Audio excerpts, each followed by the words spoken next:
बंगाल में जो हिंसा हुई उसकी स्क्रिप्ट भी विदेश में ही लिखी गई और उसे बंगाल में फॉलो किया गया। प्लानिंग बांग्लादेश से हुई और पैसा टर्की से आया।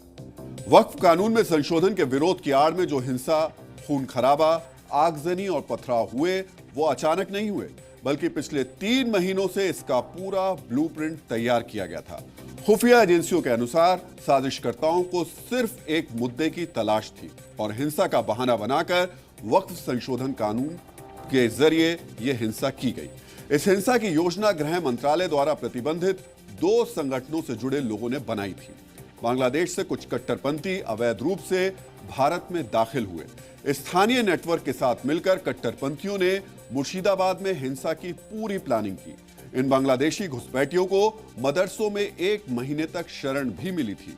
हिंसा वाले दिन जंगीपुर सब डिवीजन में सीमा पार से 30 से ज्यादा कॉल आए थे, जिनके जरिए हिंसा के लिए गाइडेंस भी दी गई। बांग्लादेश में बैठ करके दंगाइयों को रिमोट कंट्रोल के जरिए ऑपरेट किया जा रहा था। एजेंसी ने 70 से ज्यादा मोबाइल कॉल्स को ट्रैक किया है, जो प्रदर्शन को हिंसक बनाने के लगातार निर्देश दे रहे थे। इससे पहले फरवरी में लालगोला सीमा क्षेत्र के एक गांव में अंसार अल बंगला आतंकी संगठन के 2 सदस्य भी आए थे। आतंकियों ने एक गुप्त बैठक में कहा था कि जल्द ही जिले में बड़ी दावत होगी। बड़ी दावत यानी दंगा। खुफिया रिपोर्टों के अनुसार टर्की से हिंसा की फंडिंग की गई, जिसे 2 एनजीओ ने रिसीव किया। इस पैसे का क्या हुआ, आप अब ये सोच रहे होंगे। तो खुफिया रिपोर्ट से यह भी जानकारी मिली है कि हिंसा के समय पत्थर फेंकने वालों को 500 से 1000 रुपए तक दिए गए। जंगीपुर में 2 महीने पहले ही पत्थर जमा करने का काम भी शुरू कर दिया गया था। यह पूरा घटनाक्रम दर्शाता है कि मुर्शिदाबाद में हुआ उपद्रव किसी एक दिन का उबाल नहीं है, बल्कि लंबे समय से चली आ रही एक अंतर्राष्ट्रीय साजिश का हिस्सा था। यहां सवाल यह भी उठता है कि अगर बीते 3 महीने से ऐसी साजिश रची जा रही थी तो हमारी सुरक्षा एजेंसियां क्या कर रही थी?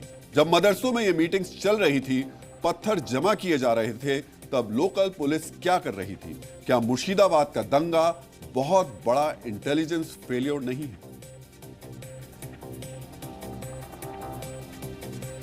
तो 3 महीने की प्लानिंग के बाद मुर्शिदाबाद जब जला तो सवाल कई उठे। जिनके घर जले वो तो सीधे सीधे ममता बनर्जी की पुलिस से सवाल पूछ रहे हैं।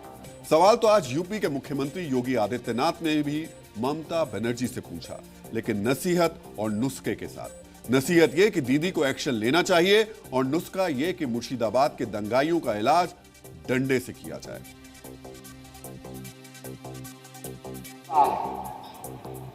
वहां की मुख्यमंत्री चुप है, दंगाइयों को शांति दूत कहती है। अरे लातों के भूत बातों से कहां मानने वाले हैं? लेकिन सेकुलरिज्म के नाम पर इन लोगों ने दंगाइयों को दंगा करने की पूरी छूट दे रखी है। पूरा मुर्शिदाबाद पिछले 1 सप्ताह से चल रहा है, सरकार मौन है। बहनों और भाइयों, इस प्रकार की अराजकता पे लगाम लगनी चाहिए। तो जब मुर्शिदाबाद जला तब इस मुद्दे पर बोलने के लिए कम ही नेता आगे आए। मुर्शिदाबाद के हिंदुओं का सुध शायद ही किसी ने लिया, लेकिन योगी की बात का जवाब देने में विपक्ष के नेताओं ने जरा सी भी देर नहीं की। अब ममता जी के साथ है खत्म बात। वहां जो कुछ कम्युनल टेंशन हो रही है वो सब बीजेपी करा रही है। हमने मुजफ्फरनगर में नहीं देखा क्या? जोगी जी अपना प्रदेश संभालिए और जो कॉन्स्टिट्यूशन है, संविधान है, संविधान का नाते जो रास्ता है वो रास्ता से अपना प्रदेश संभाल लीजिए। दूसरा प्रदेश के बारे में मत कहा कीजिए। तो नेता आपदा में अफसर ढूंढते ही हैं। वैसे अफसर सिर्फ आपदा में नहीं होता, दंगों में भी अफसर होता है।